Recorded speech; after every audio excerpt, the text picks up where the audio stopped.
വ്യക്തിപരമായി അദ്ദേഹത്തെ എനിക്ക് അധികം വിലയിരുത്താനോ അല്ലെങ്കിൽ അദ്ദേഹത്തെക്കുറിച്ച് പറയാനോ സാധ്യമല്ല. പക്ഷേ പുതിയ എഴുത്തുകാരുടെ സൃഷ്ടികളെല്ലാം വളരെ ശ്രദ്ധാപൂർവം വായിച്ചിരുന്നു എന്ന് തെളിയിക്കുന്ന വിധം അദ്ദേഹം 29 വയസ്സുള്ള കാലത്താണ് മനു എസ് പിള്ളയുടെ ഐവറി ത്രോണിനെ പറ്റി, അത് അന്ന് പുസ്തകം വിപണിയിൽ ഇറങ്ങുന്നതിന് മുമ്പ് തന്നെ അതിനെപ്പറ്റി അത് വായിച്ച്, അതായത് നമ്മളിലേക്ക് എത്തുന്നതിന് മുമ്പ് തന്നെ അതിനെക്കുറിച്ച് വായിച്ച് അഭിപ്രായം പറഞ്ഞ MD എല്ലാവരെയും അത്ഭുതപ്പെടുത്തിയിട്ടുണ്ട്. എൻ്റെ കഥകളെപ്പറ്റി അദ്ദേഹം അത് വായിച്ചിട്ടുണ്ടോ, MD വായിക്കുമെന്നൊന്നും നമുക്കൊരു പ്രതീക്ഷയുമില്ല. പക്ഷേ ആരാച്ചാർ പരിഭാഷയായ ഹാങ് വുമണിന് ദേവികയ്ക്ക് അതിൻ്റെ പരിഭാഷ നിർവഹിച്ച ദേവികയ്ക്ക് വി അബ്ദുള്ള അവാർഡ് കിട്ടിയ വേദിയിൽ വെച്ച് അദ്ദേഹം നടത്തിയ പ്രസംഗത്തിൽ എൻ്റെ കഥകളെല്ലാം ശ്രദ്ധിച്ചിരുന്നുവെന്നും എൻ്റെ പുസ്തകങ്ങൾ അത്ര കോപ്പി വിൽക്കുന്നു എന്ന് പോലും ശ്രദ്ധിക്കുന്നുണ്ടെന്നും പറഞ്ഞത് വലിയ അത്ഭുതമായിരുന്നു. അപ്പോൾ എല്ലാ എഴുത്തുകാരെയും, പുതിയ വരുന്ന എഴുത്തുകാരെ എല്ലാം ഇത്രയേറെ സൂക്ഷ്മമായിട്ട് നിരീക്ഷിച്ചിരുന്ന വേറെ ഏതെങ്കിലും എഴുത്തുകാരനോ എഴുത്തുകാരിയോ ആ പ്രായത്തിലുള്ള ആ കാലത്തിലുള്ള ആളുകൾക്കിടയിലുണ്ടെന്ന് ഞാൻ കരുതുന്നില്ല. പിന്നൊരു കാര്യം, MDയുടെ എന്നെ അത്ഭുതപ്പെടുത്തിയിട്ടുള്ളൊരു കാര്യം ഇതാണ്. അസാമാന്യമായൊരു സുഹൃത്തുവലയുണ്ടായിരുന്നു അദ്ദേഹത്തിന്.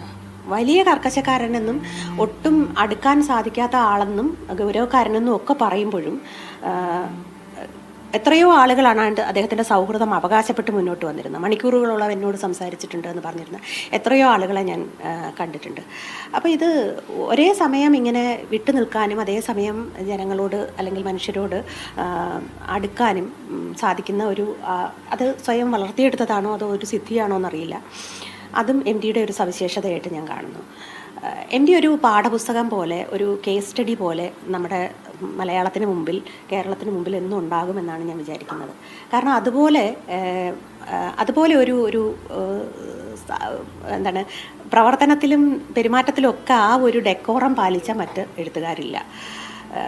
സാഹിത്യത്തിൽ എഴുത്തുകാർക്കിടയിൽ ഏറ്റവും താരമൂല്യമുള്ള എഴുത്തുകാരി ആരാണെന്ന് ചോദിച്ചാൽ അത് MDയാണ്. MD അത് വർഷങ്ങളായി നേടിയെടുത്ത അല്ലെങ്കിൽ കൈവരിച്ച ഒരു പദവിയായിട്ട് നമുക്ക് തോന്നില്ല. തുടക്കം മുതൽ തന്നെ MD അങ്ങനെ ആയിരുന്നു എന്ന് തോന്നത്തക്ക വിധത്തിൽ. അതിന് അദ്ദേഹത്തെ സഹായിച്ചത് ഒരുപക്ഷെ അദ്ദേഹത്തെക്കാൾ മുതിർന്ന എഴുത്തുകാരുടെ, ആ കോഴിക്കോടൻ ഗ്രൂപ്പിലെ എഴുത്തുകാരുടെ സഹവാസവും പൊറ്റക്കാടും ബഷീറും ഒക്കെ ഉൾപ്പെടുന്ന ആ ഒരു വലിയ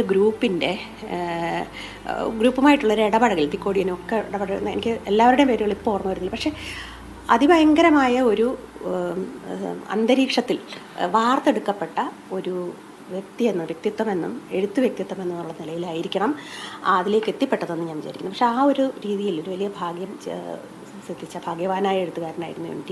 അതിലേറെ കഠിനാധ്വാനിയായിരുന്നു. അദ്ദേഹം എഴുതുന്ന ഓരോ വാക്കിലും അദ്ദേഹം നിഷ്കർഷ വെച്ചിരുന്നു.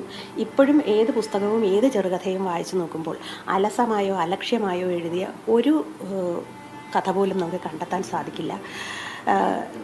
അത് സിനിമാ ഗാനങ്ങൾ എഴുതിയിട്ടുണ്ട്, സംവിധാനം ചെയ്തിട്ടുണ്ട്, തിരക്കഥകൾ എഴുതിയിട്ടുണ്ട്, നാടകം എഴുതിയിട്ടുണ്ട്. ഇങ്ങനെ ഏത് യാത്രാവിവരണം എഴുതിയിട്ടുണ്ട്, വ്യക്തി ചിത്രങ്ങൾ എഴുതിയിട്ടുണ്ട്. എന്തെടുത്ത് നോക്കിയാലും അതിലൊരു MD ടച്ച് കാണാം.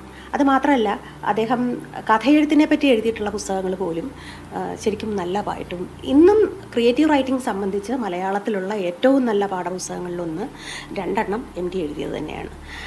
അതുപോലെ ഈ ഭാഷ, അതെനിക്ക് തോന്നുന്നു അത് വെറുതെ എഴുതുന്നതല്ല, കേവലം പണത്തിന് വേണ്ടി എഴുതുന്നതുമല്ല. അദ്ദേഹം ഭാഷയുടെ സമഗ്രമായ ഒരു വളർച്ച, വികാസം മുന്നിൽ കണ്ടിരുന്നുവെന്നും അതിന് തനിക്ക് നൽകാൻ പറ്റുന്നതെല്ലാം നൽകണമെന്നും നിഷ്കർഷിച്ചിരുന്നു എന്ന് വേണം അതിൽ നിന്ന് മനസ്സിലാക്കാൻ. MDയുടെ വിടവ് എന്നുള്ളതല്ല, MDയുടെ ആ ഇരിപ്പിടം, MDയുടെ സ്ഥാനം, MD എന്താണോ അത് അങ്ങനെ അല്ലാതായി മാറുകയില്ല എന്ന് എനിക്ക് തോന്നുന്നു.